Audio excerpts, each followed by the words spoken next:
Many professors, researchers, think tank scholars, academics, and even members of Congress are confused about the subject of China. Some people who profess to have thorough knowledge of this entire matter are quite vehement in claiming that there are two Chinas. We are forced to ask, why does the U.S. executive branch insist on saying that there is only one China? Let's go back to the year of 2004. Testifying before the House International Relations Committee on April 21, 2004, Assistant Secretary of State for East Asian and Pacific Affairs, James Kelly, was asked to explain the underlying rationale for the One China policy. He was unable to do so. Unfortunately, from 2004 to the present, no U.S. State Department officials have offered any further detailed remarks on this important issue.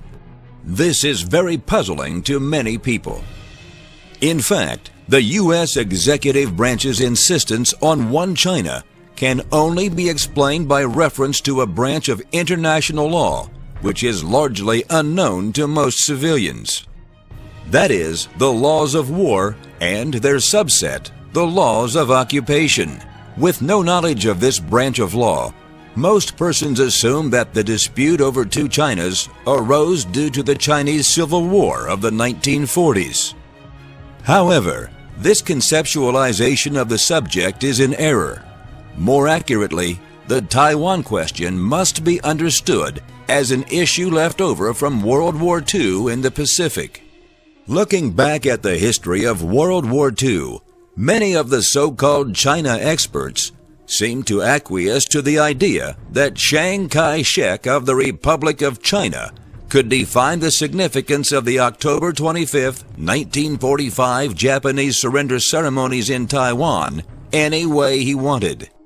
At those ceremonies, CKS military officers said that the sovereignty of Taiwan now belonged to China and proclaimed Taiwan Retrocession Day.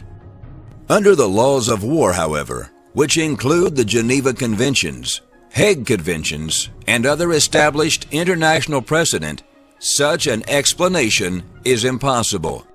The surrender ceremonies only mark the beginning of the military occupation. The conqueror has the right and indeed the obligation to conduct the military occupation of conquered territory. To delineate any transfer of territorial sovereignty, a formal peace treaty is necessary. All military attacks, or at least 99.5% against Taiwan in the World War II period, were made by U.S. military forces. But General MacArthur delegated the administrative authority for the occupation to the Chinese nationalists under CKS. Japanese sovereignty continued after October 1945, since the San Francisco Peace Treaty did not come into effect until April 28, 1952. Notably, the SFPT designates the USA as the principal occupying power. With the above information, we can quickly make three important observations. First, beginning October 25, 1945, the ROC was only exercising delegated administrative authority for the military occupation of Taiwan. Second, in December 1949, when the ROC moved its central government to occupied Taiwan, it was moving outside of Chinese national territory. Third, with the coming into force of the peace treaty in 1952, the Allies have disbanded. However, the United States, i.e. the principal occupying power, has assented tacitly or otherwise to pre-existing arrangements for continuing the military occupation of Taiwan. In other words, the ROC is serving as a proxy occupation force for the USA, in addition to maintaining its status as a government in exile. At this point, two questions may be asked. Number one, is Taiwan a part of the ROC? Number two, is Taiwan a part of the PRC?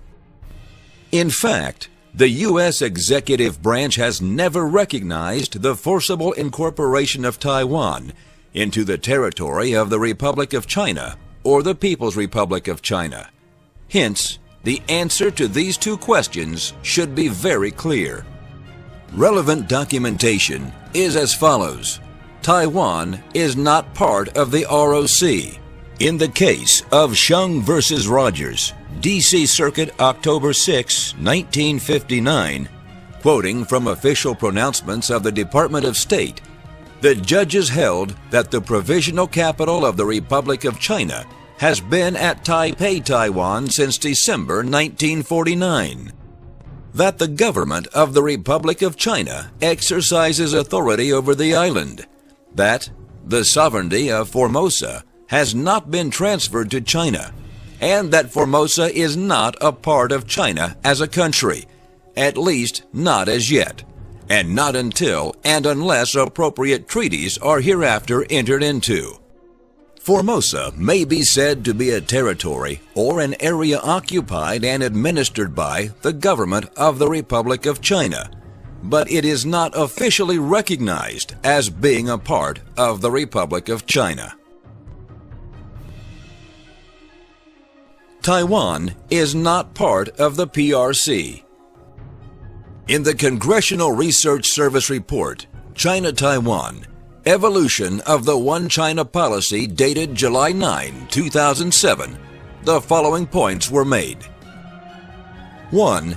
The United States did not explicitly state the sovereign status of Taiwan in the 3 U.S. PRC joint communiques of 1972, 1979, and 1982. 2.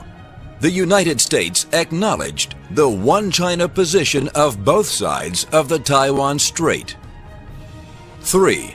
U.S. policy has not recognized the PRC's sovereignty over Taiwan. 4. U.S. policy has not recognized Taiwan as a sovereign country. And 5. U.S. policy has considered Taiwan's status as undetermined. In conclusion, the People's Republic of China, founded October 1, 1949 in Beijing, is the sole legitimate government of China. Taiwan does not belong to China, nor is it an independent entity. Taiwan is an occupied territory of the United States of America. Does this mean that Taiwan belongs to the United States? The answer is no.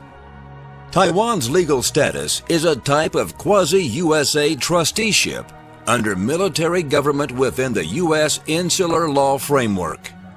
Hopefully, U.S. executive branch officials can be more precise in explaining the underlying rationale behind the One China policy in the near future.